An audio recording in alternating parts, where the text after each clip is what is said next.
Bonjour à toutes et à tous et bienvenue sur Grand Lille TV pour une nouvelle édition du Rendez-vous de l'Écho. Aujourd'hui, Albert Di Meglio est en notre compagnie. Bonjour. Bonjour. Vous êtes le gérant de la société Alpha Victory, mais également consultant formateur de métier. Alors avec vous, on va surtout parler de votre entreprise Alpha Victory. Est-ce que vous pouvez la présenter?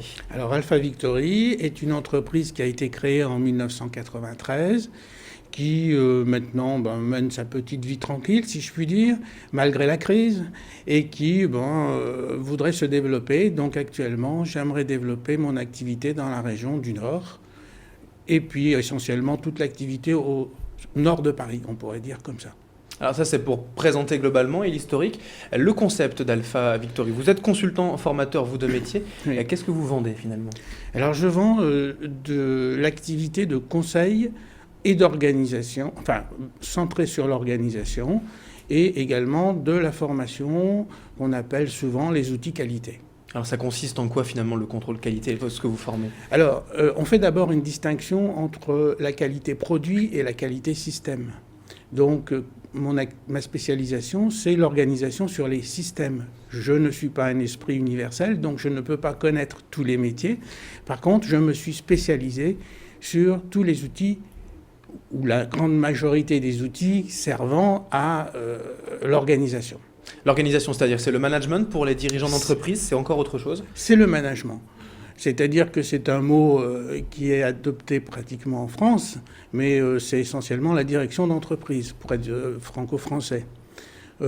Alors donc on va dire que l'activité de conseil est orientée sur tous les concepts qui ont servi à la construction de la norme ISO 9001. Alors cette norme, est-ce qu'on peut rappeler justement un peu son intérêt? Tout le monde a plus ou moins déjà entendu parler d'ISO 9001, 9002, 9005. Qu'est-ce que ça veut dire? À quoi ça sert? Alors, la norme sert d'outil ou de support pour répondre à un certain nombre d'exigences, des exigences de management. Ça sert à travailler sur l'organisation pour améliorer la valeur ajoutée de l'activité de l'entreprise.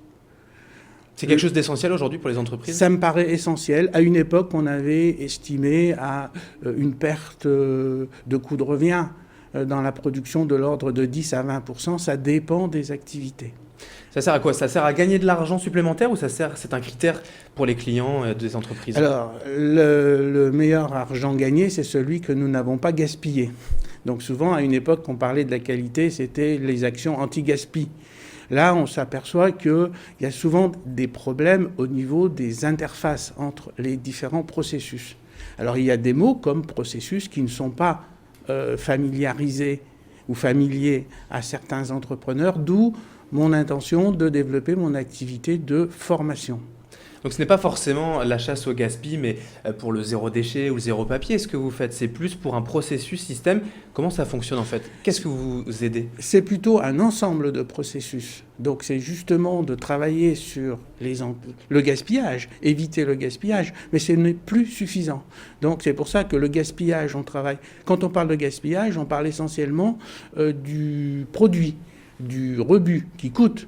Mais souvent, il y a des rebuts parce qu'il y a une mésentente entre processus ou entre pilotes de processus. Qui fait appel à vous? Alors ce sont en général des entreprises de petites et moyennes structures. Je considère que les grandes structures embauchent leurs responsables. Donc moi je pense que les besoins sont considérables au niveau du tissu industriel, petite structure. Mais il faut vraiment faire des offres personnalisées. La norme est écrite de façon générique, elle s'applique à tout type d'activité. Et donc mon travail consiste à interpréter la norme et l'adapter au tempérament du dirigeant. Mes interlocuteurs sont les dirigeants de ces sociétés. Selon vous, les PME, comme vous disiez, ont une volonté ou un intérêt à faire appel à vous pour les normes comme ça? Alors, il y a des activités, par exemple, dans le secteur automobile. Si on n'est pas certifié ISO 9001, on a une probabilité proche de zéro d'obtenir des marchés auprès des grands donneurs d'ordre. Par contre, il y a des secteurs d'activité comme le bâtiment où cette approche ISO 9001 est en train de se développer. Elle n'est pas encore généralisée. Il est fort probable qu'on y va parce qu'on s'aperçoit qu'il y a souvent des malentendus entre la relation client-fournisseur. Le client attend une certaine prestation Et puis en réalité, il y a une certaine fourniture de prestations qui ne correspond pas toujours à ce que le client attend. Donc justement, le travail de la mise en place de cette norme ou de ces exigences consiste à considérer tous les aspects du management d'une entreprise. Pour atteindre l'excellence, le critère ISO 9001, c'est ça ou c'est un des objectifs? Alors, on va dire qu'il y a plusieurs objectifs. Moi, dans mon approche, la première étape, c'est de travailler sur l'amélioration de la valeur ajoutée. Après, si l'entrepreneur le veut, c'est d'aller plus loin pour aller vers une certification. Pour ce qui concerne l'ISO 9001, mais on peut parler d'autres normes, bien sûr, qui sont par exemple l'ISO 15189. J'ai également accompagné un laboratoire de biologie médicale, et dans son cas, on n'appelle plus ça certification, mais accréditation. Donc en fait, en ce qui concerne tous les secteurs d'activité, il y a une sectorisation au niveau des normes. Très bien. Voilà. Merci en tout cas Albert Di Meglio d'avoir été en notre compagnie. Je rappelle donc que vous êtes le gérant d'Alpha Victory et consultant formateur de métier pour ce qui concerne la qualité des systèmes, des processus de management. Merci d'avoir été avec nous. Je vous remercie. Et merci à vous de nous avoir suivis. Dans un instant, l'info continue sur Grand Lille TV avec tout de suite la météo et l'infotrafic.